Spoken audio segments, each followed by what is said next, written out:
Sir channel में स्वागत है। आज किस तरह का प्रोग्राम रहा आप आए थे? आज समाजवादी पार्टी बाबा साहब अम्बेडकर वाहिनी के द्वारा आयोजित कार्यकर्ता सम्मेलन था पीडीए जन पंचायत। आपको पता है कि पीडीए जन पंचायत माननीय राष्ट्रीय अध्यक्ष आदरणीय अखिलेश यादव जी के निर्देश पर पूरे प्रदेश में संचालित है और पीडीए एक आंदोलन है और समाजवादी पार्टी आंदोलन का हिस्सा है और आंदोलन में भाग लिया है।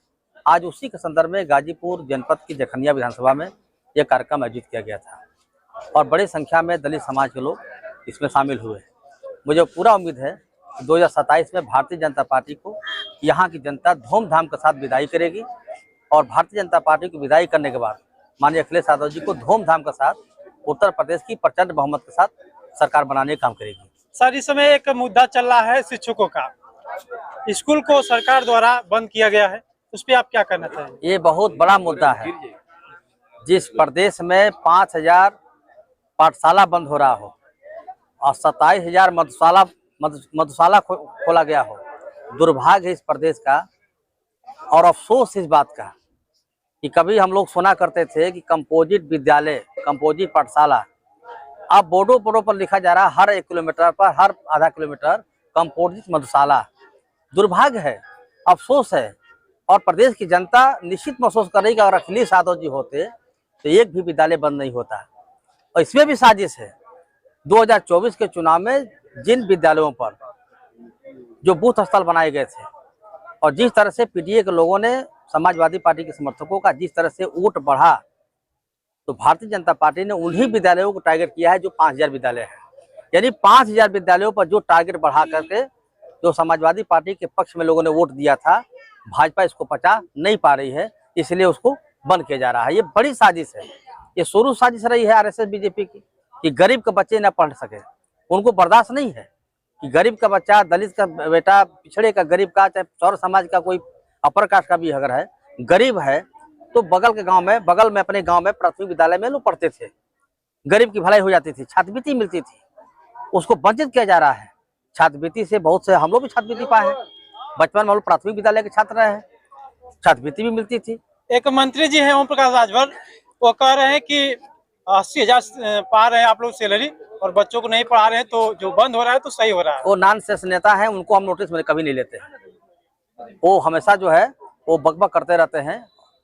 आप चुनाव से पहले उनका रिकॉर्ड देख लें, बीजेपी के साथ थे, फिर हमारे साथ आए, यहाँ आने के बाद न जाने जोगी जी को, मोदी जी को, भारतीय जनता पार्टी को न जाने क्या क्या कहा, फिर उसी गोद में जाकर बैठ गए। और जहाँ से विधायक हैं, आपको पता है कि सामंतवादी ताकतों ने विधायक बनने के बाद उनको पर हमला बोला था। उनके सम्मान में समाजवादी पार्टी ने गाजीपुर के कलेक्ट्रेट में धरना दिया था उनके सम्मान में। बेशरम लोग हैं, नॉनसेंस लोग हैं, उनके बारे में अगर सवाल ना करें तो अच्छा होगा। सर एक सोशल मीडिया पे एक और चीज वायरल हो रही है, एक शिक्षक द्वारा गीत गाया गया है और कांवड़ के लिए, उस शिक्षक पर भी एफआईआर हो गया है। वो बोला कि बच्चे कांवड़ न ढोएं।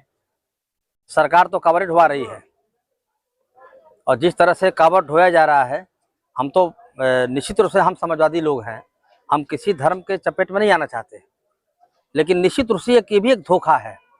बच्चों को पढ़ने का समय है तो कांवड़ ढोया जा रहा है, फूल की वर्षा हो रही है, विद्यालय बंद हो रहे हैं, शराब की भट्टियां खोल रही है। किस दिशा में ले जाना चाहती है सरकार, समझ में नहीं आ रहा है। बस एक ही उपाय है, 27 में अखिलेश यादव जी आ जाए, सारी समस्या का समाधान हो जाएगा। सर आप एक दलित समाज से आ रहे हैं और दलित समाज क्या पीडीए से जुड़ रही है? 2024 में आपको नहीं दिखा? संविधान बचाने के लिए माननीय अखिलेश यादव जी के साथ मजबूती से खड़ा हुआ दलित समाज, उसको लग गया कि बहन कुमारी मायावती जी भाजपा को नहीं रोक पा रही है, तो उसने दलित समाज के लोगों ने यह मन बनाया, बलिया से लेकर के गाजियाबाद तक, पूरब से लेकर पश्चिम तक, कि भाई हम संविधान बचाना चाहते हैं और बाबा साहब को जो अपमान भाजपा की सरकार में हो रहा है, हम किसी कीमत पर अपमान बर्दाश्त नहीं कर सकते। उनको भरोसा हुआ माननीय अखिलेश यादव पर कि एक ऐसे नेता हैं जो माननीय कांसी राम जी के बाद उन्होंने आंदोलन खड़ा किया है और एक बड़ा आंदोलन है जो संविधान बचाने का आंदोलन, पीडीए का आंदोलन, एक बड़ा आंदोलन है। तो समाज के लोगों ने कहा कि चलो इनका साथ देना चाहिए। और ऐसा नहीं कि बहन जी से नाराज है, कहा बहन जी अच्छी नेता हैं लेकिन भाजपा को नहीं रोक पा रही हैं, इसलिए वोट के मामले में समझौता नहीं करेंगे।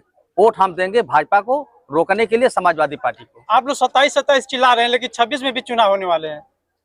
वो 26 का चुनाव लोकल बॉडी का चुनाव है, वो तो जिले लेवल का है, वो हम लोग जिलाध्यक्ष जी और यहाँ के साथी तय कर लेंगे। असली हमारा जो है चुनाव 27 का है।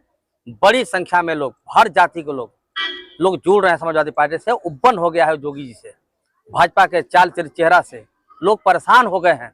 जनता याद कर रही है उन दिनों को भी, अखिलेश यादव जी की सरकार थी, और अब इंतजार करिए, दिन गिन रही है कि कब वोट देने का मौका मिलेगा। जैसे 24 में देने का मौका मिला इसी गाजीपुर से, पहले बसपा के गठबंधन में अफजल अंसारी जी थे, और इस बार क्या हुआ, गठबंधन तो नहीं था हमारा, लेकिन दलित समाज के साथ गठबंधन हो गया अंदर से। दलित समाज के लोगों ने कहा कि हम अफजल अंसारी को जिताएंगे, समाजवादी पार्टी जिताएंगे। तो पूर्वांचल में देखिए आपने, भाजपा साफ हो गई। प्रदेश में हम 43 सीट जीते, नंबर 1 की पार्टी बनी, और देश स्तर पर तीसरी नंबर की ताकत बनी। तो समाज का भरोसा हुआ है। बड़ी संख्या में अति पिछड़े वर्ग के लोग जुड़ रहे हैं। राजभर, चौहान, मौर्या, कहार, लोहार बड़ी संख्या में जुड़ रहे हैं। यहाँ तक कि जो शहरों के, जो कस्बों के जो व्यवसायी हैं, जो गुप्ता जी हैं, बनिया जी हैं, जिनका बड़ा लगाव था पहले बीजेपी से, दिल टूट गया है। बड़ी संख्या में व्यवसायी भी समाजवादी पार्टी साथ माननीय अखिलेश यादव जी पे भरोसा करके साथ जुड़ने जा रहा है। और मुझे लगता है कि इस बार प्रदेश का रिकॉर्ड टूटेगा, इतना बड़ा रिकॉर्ड टूटेगा जो कोई सोचा नहीं होगा। बहुत बहुत धन्यवाद सर। आज